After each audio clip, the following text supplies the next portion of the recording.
Kita lanjutkan video seri tentang proses ekstraksi tambang emas.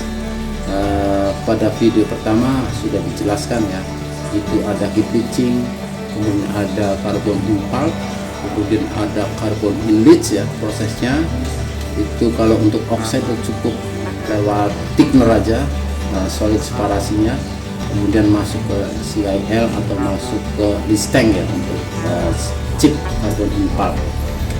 Nah kali ini kita lebih spesifik ya, kita akan mengenalkan prosesnya seperti apa, kemudian equipmentnya seperti apa di dalam video lanjutan dari video sebelumnya. Jadi kalau kita lihat nih proses ekstraksi pabrik ekstraksi tambang emas ya, di sini ada stacker ya, ini ada batuan-batuan yang sudah di-crushing, kemudian di reclaim, itu lewat conveyor reclaim masuk ke sub mill ya, semi autonomous mill ya, sub mill, kemudian sub mill ini ada trommel ya. Nah yang 1-3 mili itu kemudian dipompa ke hydrocyclone, yang partikel halusnya itu adalah overflow-nya ya, itu dimasukin ke ball mill. Ball mill bisa 1, bisa 2, bisa 3 tergantung dari kapasitas produksinya seberapa besar ya, supaya prosesnya itu continue. Nah berikutnya adalah, ini adalah flow sheet-nya. Jadi silakan teman-teman perhatikan flow sheet ini kurang lebih sama dengan flow sheet sebelumnya ya, kurang lebih sama dengan ini, itu flow sheet-nya. Nah ini dari tambang ya, tambang, kemudian ada hopper, ada grizzly, kalau tadi ada stacker ya. Kalau ini kan stacker, ini sudah di crushing, ini kalau yang ini. Kalau ini justru di crushing dulu, jaw crusher. Jaw crusher itu outputnya, jadi inputnya aja lu bisa 1 meter ya, 1 meter atau lebih, itu lewat grizzly. Kalau lebih dari 1 meter akan dihancurkan kembali oleh rock breaker. Kalau 1 meter ya cukup besar ya batuan itu, karena itu hasil dari peledakannya di tambang emas itu diangkut ke sini. Nah output dari grizzly ini adalah kurang lebih setengah meter, 1 meter masuk ke crusher. Dari crusher itu produknya adalah 50-250 mm. Itu ukurannya masih lumayan besar ya, sebesar ini. Nah supaya lebih kecil itu dimasukkan ke cone crusher, bisa juga ke impact crusher atau ke hammer crusher. Nah kemudian lewat vibrating grizzly, nah itu disaring, itu produknya 10-50 mm masuk bin ya, atau bisa juga ini lewat stockpile di sini tadi. Nah ditumpuk di sini ya lewat stockpile. Kalau ini adalah bin ya. Nah ada 2 di sini. Kalau ini adalah menggunakan heap leaching, ini heap leaching. Kalau ke sana menggunakan carbon enrich, proses yang kesini ya. Nah kita akan jelaskan dulu heap leaching ya. Jadi sudah jelas seperti apa tumpukan-tumpukan heap leaching itu. Jadi setelah di crushing, kalau ini di crushingnya kecil-kecil, bisa 10-50 mili, kemudian ditumpuk. Tumpukan ini langsung masuk ke heap leach padnya, langsung masuk ya.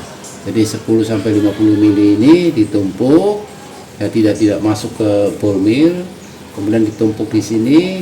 Yang halusnya itu adalah diaglomerasi dulu, dicampur semen atau kapur ya, untuk mengikat dari partikel-partikel yang halus itu supaya ukurannya 10-50 mili. Ini ada aglomerator ya, aglomerator di sini di apa ya, supaya itu ada bindernya itu supaya basah, dibasahin sama air dan cyanide, kemudian di aglomerator ukurannya 10-50 mili, kemudian ditumpuk, kemudian diangkut, ditumpuk kembali lewat heap leach ini, gunungan-gunungan ini ya. Kalau ini adalah untuk carbon enrich yang proses ke sana. Nah kalau menggunakan heap leach maka peralatan ini tidak perlu ada, cukup tumpukan di sini ya. tumpukan itu bisa diangkut ke heap leach padnya ya. Nah, setelah di spray menggunakan emitter ya, emitter itu ada PLS pond, kemudian dipompa ke karbon kolom ya. Setelah dari karbon kolom kemudian diserap di dalam karbon kolom, diabsorpsi, kemudian absorpsi karbon itu dipindahkan ke elution kolom. Elution kolom ada washing dengan HCl, kemudian elution solutionnya itu dipompa ke electrowinning.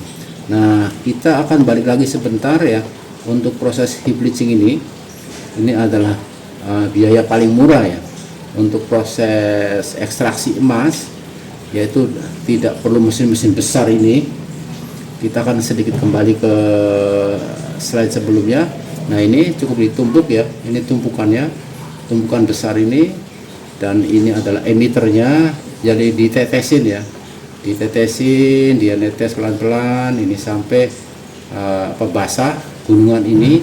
Nah, cair larutan yang hasil tetesan mengandung emas itu adalah masuk ke kolam ini, namanya pond ya. Jadi pregnant solution pond itu, kemudian dari pregnant solution pond ini dipompa ke karbon kolom, dari karbon kolom ke elution kolom, dari elution kolom ke electrowinning. Ini prosesnya ya. Jadi ini proses yang paling sederhana. Kita kembali lagi kepada slide yang tadi ini ya. Nah, ini adalah heap leaching, tadi sudah saya jelaskan. Ini adalah proses carbon in leach ya. Tadi baru tidak pakai proses umum, sekarang lebih jelas ya, sampai ada ukuran-ukurannya.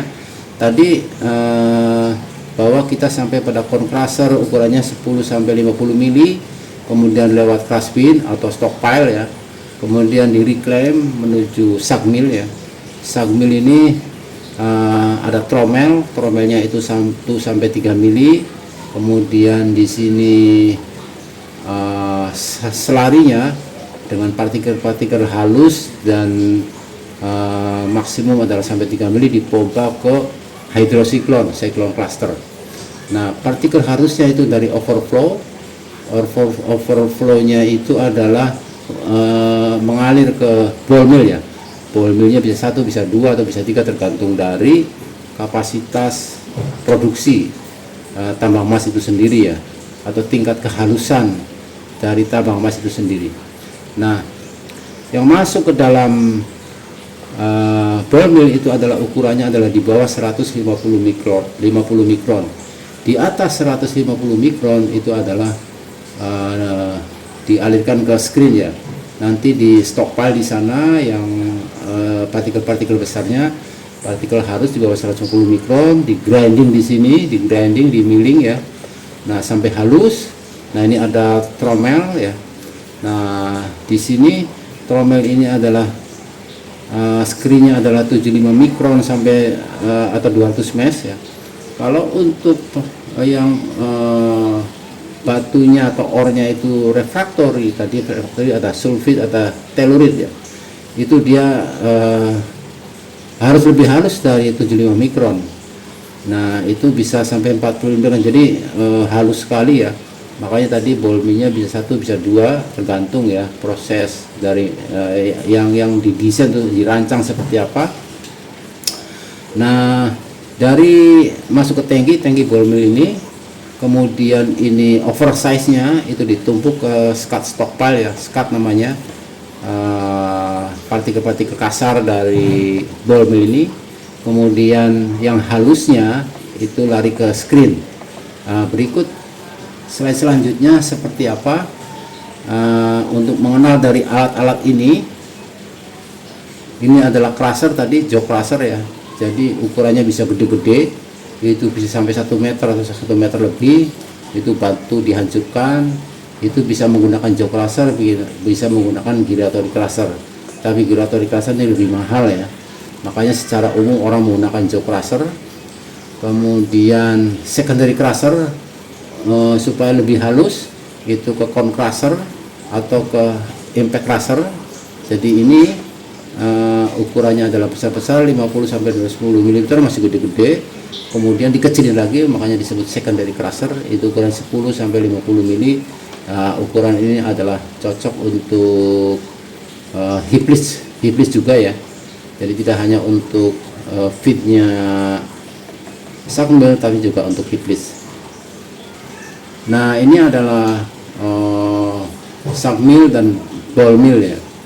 Ini adalah trommel, kalau teman-teman lihat ini trommel screen ya, sebenarnya dia berputar. Nah, di dalam mill itu ada namanya grade. Grade ini adalah untuk menyaring ukuran batu ya, supaya nggak gampang keluar. Nah, umumnya itu kalau ball mill itu 8 mili sampai 20 mili, kalau sack mill itu adalah 10 mili sampai 30 mili, itu ada grade-nya. Nah, otomatis yang halus itu keluar, dia supaya akan berputar-putar di sini dan ditumpuk oleh ball ya. Nah, ballnya itu ukurannya bisa 5 inci ya, ball itu. Jadi bagi teman-teman yang ingin tahu perbedaannya sack mill kemudian ball mill itu seperti apa, kalau sack mill itu dia dibanting oleh bola-bola, jadi batu ditumbuk ya dengan bola-bola, dan volume bolanya lebih sedikit dibandingkan ball mill. Kalau ball mill bolanya itu lebih banyak supaya terjadi penggerusan ya antar bola, sehingga hasilnya lebih halus. Makanya kalau sack mill hasilnya masih kasar ya. Kalau ball mill sudah halus karena jumlah bolanya itu banyak, jadi kontak antara bola itu efek dari menggerus itu, sehingga partikelnya bisa lebih halus ya. Nah, ini meshnya itu adalah 0,074 mm dari ball mill ya, output dari ball mill atau 200 mesh ya ukurannya. Tadi sudah disampaikan kalau untuk proses refractory atau sulfide ya, atau telluride itu harus lebih halus, itu bisa sampai 45 mikron ukurannya ya, lebih halus lagi supaya mudah untuk diekstraksi. Emas yang terlindungi oleh mineral kompleks, yang terlindungi oleh sulfide ya atau telluride. Nah, dari sack mill itu kan dipompa ke hydrocyclone ya, ke hydrocyclone. Kita lihat ke flowsheet sebelumnya. Nah, ini ada hydrocyclone dipompa, ini dari sack mill dipompa di silakan. Nah, dipompa, kemudian partikel beratnya itu yang kasar itu turun ke bawah, yang halus itu overflow ya. Jadi ada beberapa cyclone, makanya disebut cyclone cluster. Yang halusnya itu, partikel halusnya itu dialirkan ke ball mill ya. Yang kasar ini dialirkan ke screen. Nanti screen ditumpuk, dimasukin lagi ke sack mill. Jadi seperti itu prosesnya ya. Nah, produk dari cyclone ini kurang lebih 75 sampai 150 mikron ya produknya yang dihasilkan. Sehingga kalau kita lihat di sini itu yang 150 mikron itu adalah dialirkan ke screen, yang di bawah 150 mikron itu ke ball mill, dan ball mill itu adalah di bawah screennya itu adalah di bawah 75 mikron. Jadi sangat halus ya partikelnya itu, supaya emasnya itu mudah diekstrak oleh cyanide. Baik, sampai di sini itu adalah part 2 dari video ekstraksi emas. Kita akan lanjutkan ke proses intensif cyanidation ya.